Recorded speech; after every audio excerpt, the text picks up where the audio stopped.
तो hello friends, जय श्री कृष्ण। भगवान श्रीकृष्ण कहते जो स्त्री निजर यही सब जिनिस अन्य को दे थाए तो सही घर चली जाती माता लक्ष्मी। तो आसतु जानिबा। तो मनीष मनीष भितर उपहार देवा प्रथा अनेक दिन चली आसुछि। लोके अन्य को खुशी रे उपहार दे अत्यंत आनंदित होइथांती। कौन से पर्वपर्वाणी रे निज बंधु बांधव को उपहार दि जाए। मात्र अनेक पुराना शास्त्र रे किछि एपरि जिनिस विषय कह जाको कौन से व्यक्ति को उपहार आकार रे देबा उचित नुहे। एहाको उपहार आकार रे देबा द्वारा व्यक्ति नकारात्मकतार शिकार होइथाय एवं सौभाग्य दुर्भाग्य रे परिणत होइथाय। अनेक पुराण शास्त्र रे कह जाइछि जे दान करिबा द्वारा पुण्य प्राप्ति होइथाय एवं व्यक्ति जीवन में सुख समृद्धि आसी थाए। अन्य को उपहार देले प्रेम रे वृद्धि होइथाए एवं सम्मान रा मध्य वृद्धि होइथाए।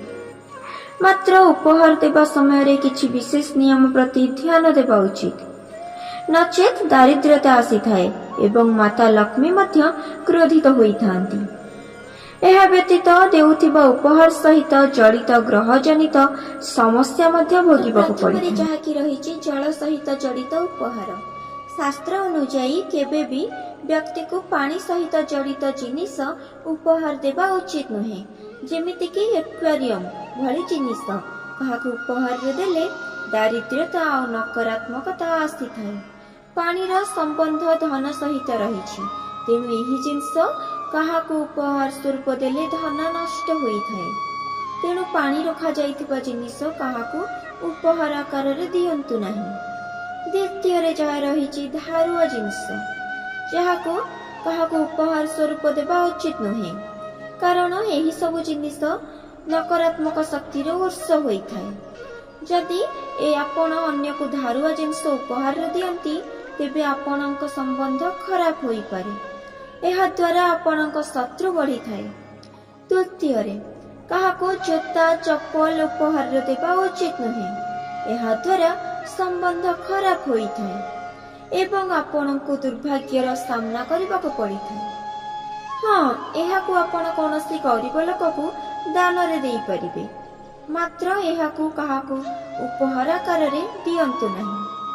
कला रंग शनिंक रंग होई थाए, तेणु कला रंगर वस्त्र काहाकु उपहार आकार रे देबा उचित नुहे एवं काहाठारु कला रंगर वस्त्र उपहार आकार रे नेबा मध्य अनुचित।